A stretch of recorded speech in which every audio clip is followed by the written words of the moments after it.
YouTube, Jessie here, and today I have another amazing game review for you guys. I've been streaming this game for the past week and have absolutely loved it, so I'm excited to give you guys an in-depth look into the game. But before we get started, I just have one little thing for you guys. Yo ho, the pirate's life for me. This is what I have for you guys, a cosplay in a pirate outfit because this game is definitely worth dressing up for. And today I have the amazing privilege of reviewing Windrose. No, I'm not sponsored. I just have fallen completely in love with this game and it deserves a little bit of cosplay. So without further ado, let's get into it. Starting with art and design, followed up by gameplay, and third, story quest line, because I feel like even though it's a survival crafter, the story is really pushing it forward, and I will talk about building in the gameplay category. The art and design in this game is wonderful. It's actually one of the best that I've seen in a while. So when I logged on and I saw the cute character creator, even though it's rather limited, like there's only a certain amount of bodies, I just felt like it was enough because it was very true to the style. The only issue I had was the tattoos. I hope that they become a little bit more finessed, I guess is the word, just because I felt like you would click on one and it would show something else. So that was the only qualm I had with the character creator. And then going into the world and the environment, it's very well done. Like other survival crafter games, it's split into 3 different biomes right now. They will be releasing another one, I think in about 6 months, or that's what the rumors are. This game is early access because I guess every game now is early access, but I will say it's going to be a patience game. You don't get to see all the biomes right away. You have to work your way through the world. But that being said, each environment is very true to the pirate-esque aesthetic. They did the water so well, and obviously if you're on the high seas, that's really important to have the water mechanics work very well. Then they added special details. I think what separates this game apart from other survival crafters is not only kind of the era historical driven aspect of pirates in general, but also the boat part of it. I guess boats are super important, right? They have done an amazing job of making the boats immersive. I had some people get a little motion sick watching it, so just be aware that that might be an issue. It is very realistic in that way. The best thing though about the boat, in my opinion, and I think many other players will agree with me on this, is the sea shanties. When you're not in battle, you can have your crew sing for you.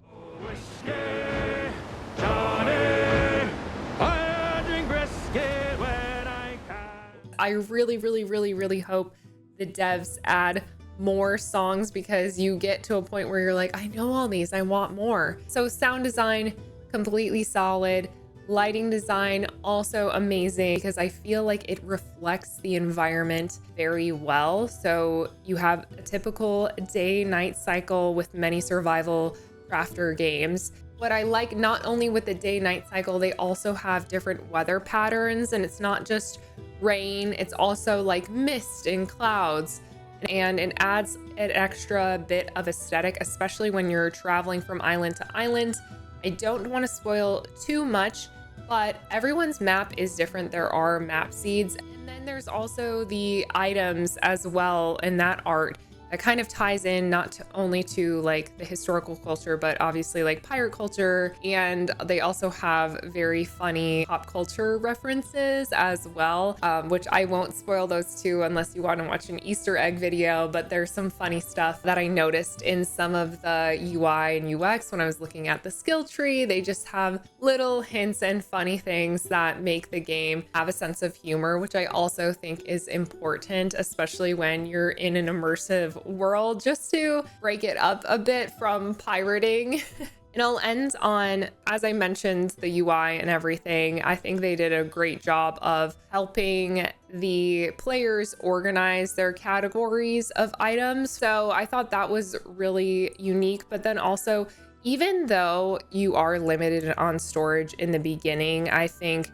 the way that they set up your bags and how you input and take away items from different chests and storage places, the UI was good enough to make it rather quick and efficient. And I think that kind of leads pretty much into the gameplay, because items are such an important part of gameplay. But before I get into it, I just want to give this game an 8 out of 10 for the art. And I know there's going to be so much to come as they continue through early access. Now, transitioning into gameplay, I kind of mentioned this a little bit, but I want to talk about first your character and skill tree, because I think that is something to note that I thought other games progressed slow. This game, I'm like over 30 hours in and I'm like level 6.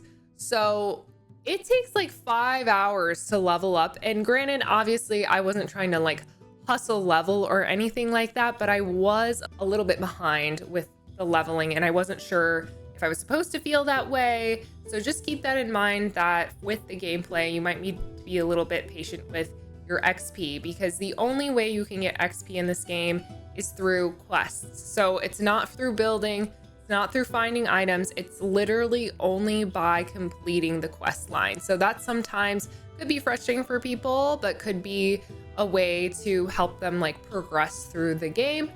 After a while, I totally got used to that, but you have to wait for, obviously, to level up to gain skill points and talents. So they have a skill tree. It's very simple, easy to read. And then they have your talents, which you can input into strength, vitality, all of these different categories, which enmesh with the weapon system in the game.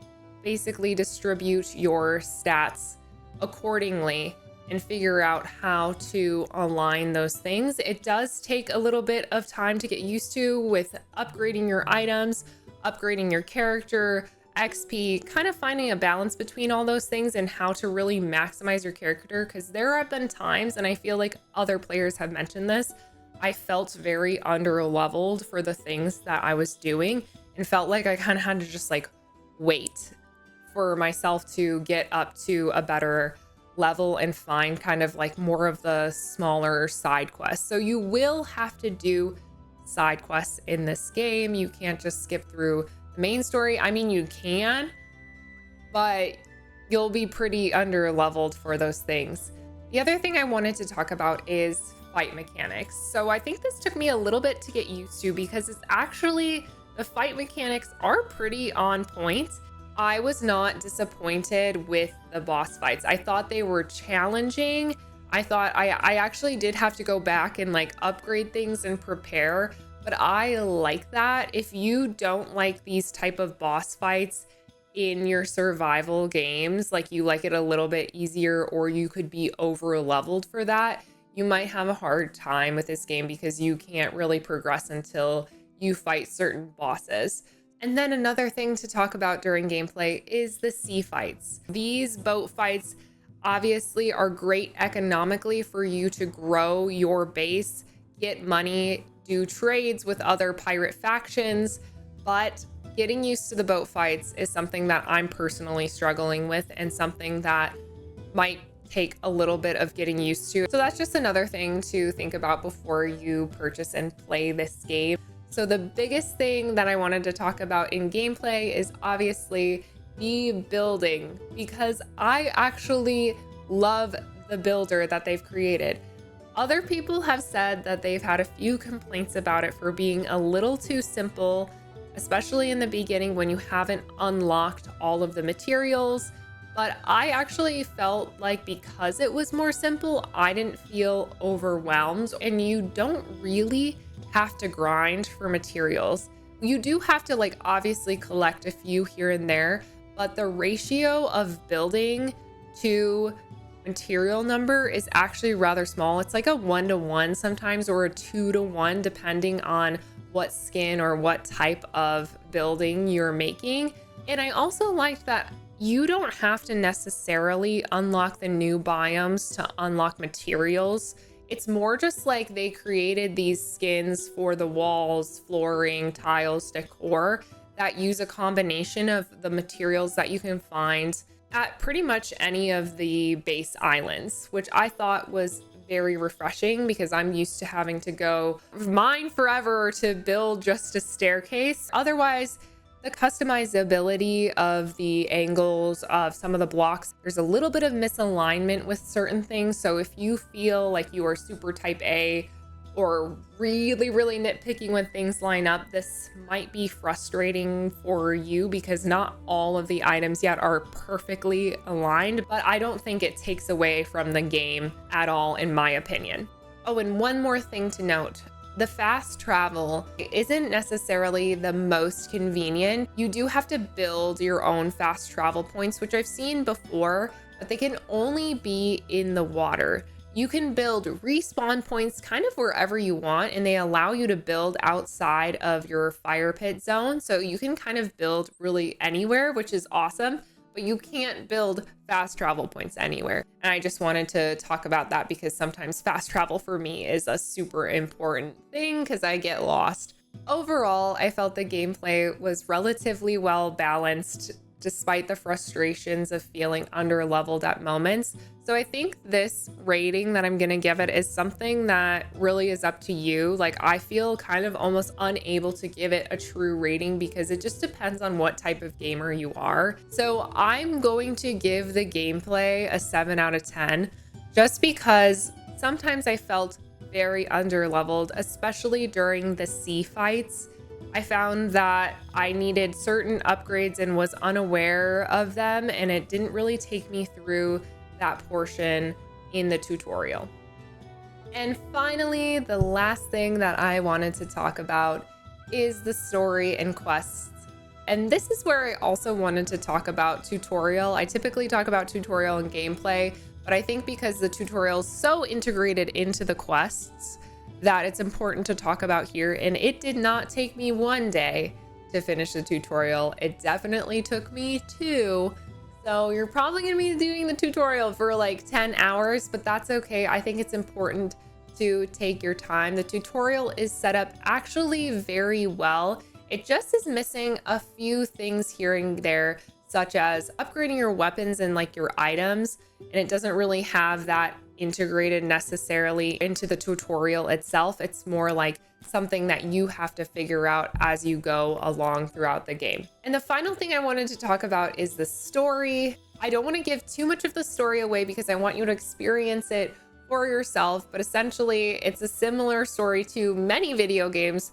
There is a special artifact and you have to go retrieve it, and there is a blight or curse or whatever going throughout the world and kind of creating these zombie pirates. So that's the basis. I haven't obviously gotten through the whole story, but they've integrated the quest with all of those pieces. And I think all of these smaller side quests do a really good job of introducing new pirate factions, new lore, and I don't think I've found any really unpurposeful side quest so far, especially since all of the quests drive XP. I feel extra motivated to do the quests. I think the story itself is not necessarily like the most exciting or anything, but it is motivating to continue on in story as you try to figure out what's going on. So I would rate this story probably actually a 7 out of 10. I'm giving this game like really high ratings because I can't stop playing it. So the final score for the game is 8 out of 10 for art and design. I just can't get enough of how cool everything looks in this world. And then for gameplay, a 7 out of 10, just docking a few points because of the frustrations I had with the fast travel and some of the leveling things that I wasn't aware of. And then for the story, a 7 out of 10. This is a really high ranking game. And I know I've put out some reviews with all of these amazing games. I promise you, I don't love every single game that I play. These Past few games have just really captured my attention and I'm having so much fun with them. So the total will be 22 out of 30, which is great because you know what? I paid $30 for this game and have literally spent over 30 hours playing it. So once again, if we're doing cost-effective ratio, I've paid less than $1 per hour of gameplay. Thank you so much for watching this review on Windrose. Hopefully I went over enough information to help you decide if this game is right for you. I'd love it if you leave a like and subscribe if you enjoyed this review and you'd like to see more in the future, or if you yourself have played Windrose, please leave a comment below. I'd love to hear what you guys are up to, what boats you're building, how your base is coming along. Otherwise, I hope you have an amazing day, evening, morning, afternoon, wherever you are in the world, and I will see you all next time. Bye.